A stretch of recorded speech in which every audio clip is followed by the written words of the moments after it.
Nĩ gĩkeno kĩa aikari a Nairobi mũgithi wa Safaricom Sambaza Furaha ũgĩkinya mĩena ya Chokaa, Ruai, Utawala na Pipeline, kuria andũ nao meyumĩririe na namba nene gũkũngũĩra mĩaka 24 kuma rĩrĩa kambuni ya Safaricom yambĩrĩirie motungata ma ũkinyanĩria bũrũri-inĩ. Nitukenete muno tondu nginya twina huduma tenge tagwo lipa mdogo mdogo, ugakorwo ni ukuhota kwigurira thimu, uthiaga haria ukahihinya *544# ugakorwo uingirite ugacagura thimu ĩrĩa urenda, na wacagura thimu ĩrĩa urenda ya Safaricom urikoragwo okiriha kindu kinini nginya ugakorwo rikitie gukorwo kiriha thimu iyo.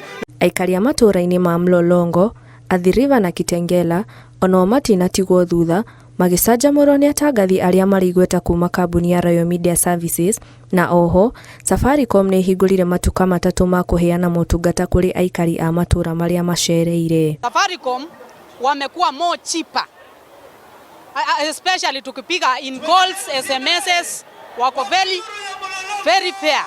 M-Pesa chances yake, for example, nikituma shilingi 100 ni bure, bilash, hakuna chances yoyote. M-Pesa imetutoa mbali. Nyakati za nyuma bila M-Pesa tumehangaika sana, money order nini, pesa hazifiki, lakini Mungu ni mkubwa, Safaricom imetusaidia sana.